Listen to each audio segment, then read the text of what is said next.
Hi everybody. So I'm back again here with yet another video on continuous integration and continuous deployment, also known as CI/CD.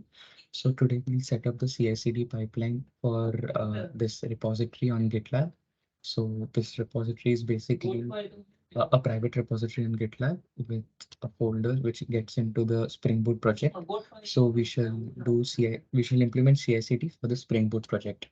Now, to do this, to begin with, you can create your Spring Boot project using the Spring Initializer and commit it onto this repository. So we'll head to CI/CD, we'll head to editor over here, and in editor, we shall click on configuring pipeline. So when you do this, it creates a file known as dot gitlab -ci .yml. So this is the script used by GitLab to perform the entire CI/CD operation.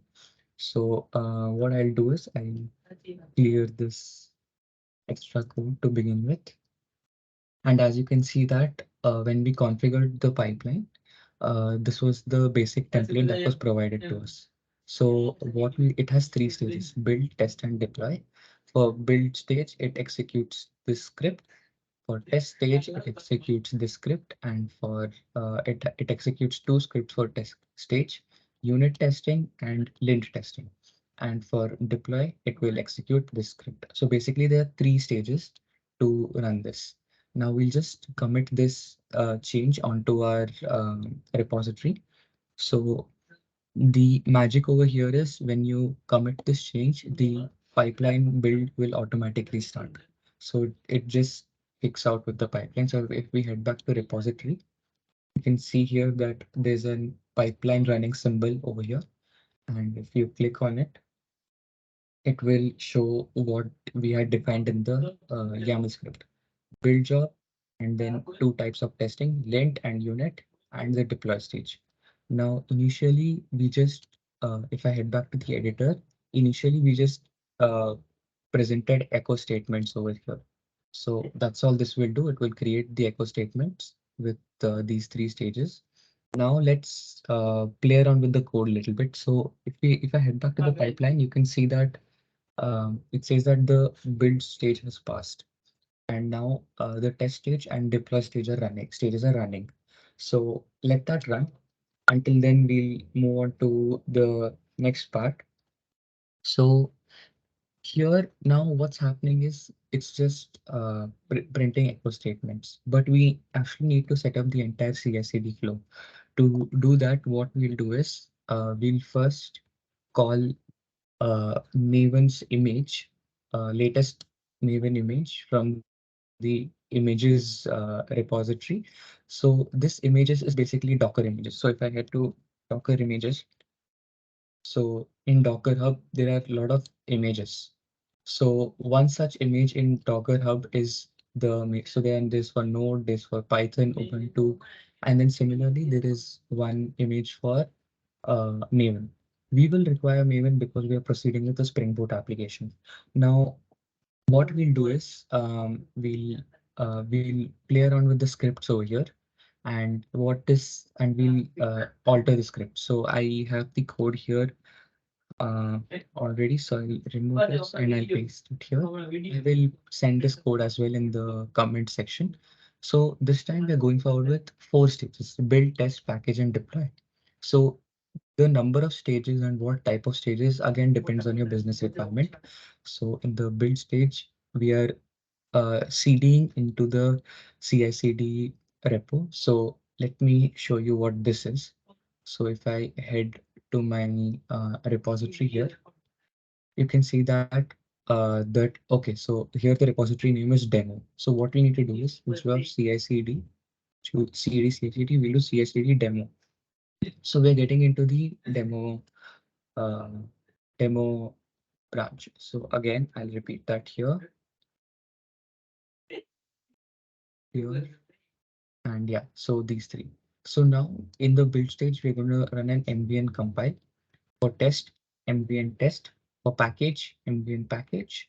And for deploy, we're just printing echo statements. So that's what we're doing from deploy for now. So that's what we are doing. We're going to compile MVN test and MVN package. Now what I'll do is I will commit these changes.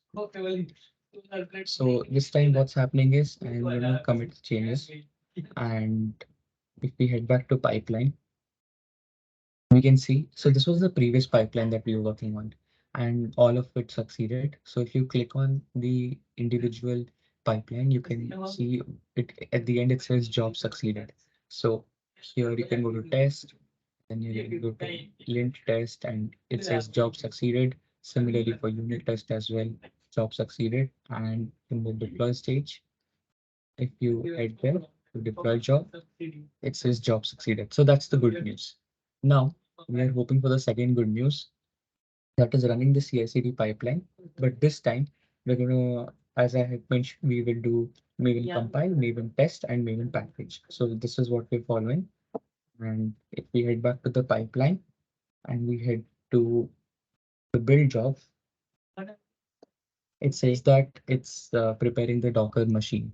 So, and oh yes, this is all good news itself.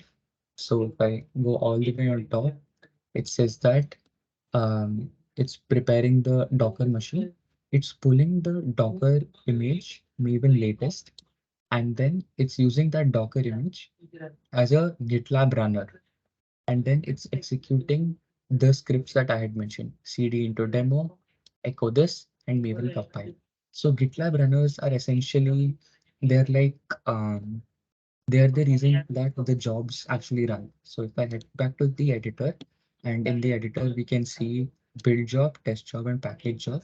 Over here, what's happening is the GitLab runners are picking up these jobs and they're executing them. So that's all it is. Now, if I head back to the pipeline, we can see the build stage has passed, test is going on, and then deploy will also take place accordingly. So what we'll do now is let us try to make this CSCD file a bit more efficient. So to do that, we can see that here, choose direct CD into demo, CD into demo, CD into demo. This is repetitive. So instead, what we can do is we can use something known as before script. So before script is another tag which comes over here. So here we have to add before script, and here we can do CIC, choose directory, demo. So we can add that. So basically before the script runs, the script runs. That's all it means. And now another part about GitLab is that we want to make sure that sometimes the pipeline gets triggered when we deploy it on a specific branch. So we'll do that using the only tag. And on in the scripts itself, below scripts, we'll make sure that we'll add the only tag. And the only tag will make sure that this script only runs when the commit is committed to the branch develop. So again, I have the code with me. I will paste it here and I'll again send this code in the comment section. So again, before script, now here instead of CI/CD, we're going to do demo. And this basically is making the YAML script more efficient. We have again build job, test job, package job. We are doing MVN compile, MVN test, MVN package. And we're only going to do this if the commit is onto the develop branch. So this is the next aspect, and we'll commit the changes. So now that we've committed the changes, I'll head back to the pipeline. And as you can see, this was the previous pipeline that was running. And this is almost done. So that's again good news. But if I refresh, you can see the latest pipeline is not running. I had just made a commit over here with this latest YAML script, but and I committed the change, but a pipeline was not triggered this time. So what's happening is that if I head back to my repository, you can see that I just have the main branch. If I create the develop branch and make a commit onto that, then only the latest YAML script will execute. So this is how you set up the CI/CD. And with this CI/CD, the great part is you can see these stages running. So that's good news at the end of the day. So thank you. If you have any doubts, please add in the comments. I'll reply back. Thank you for your time.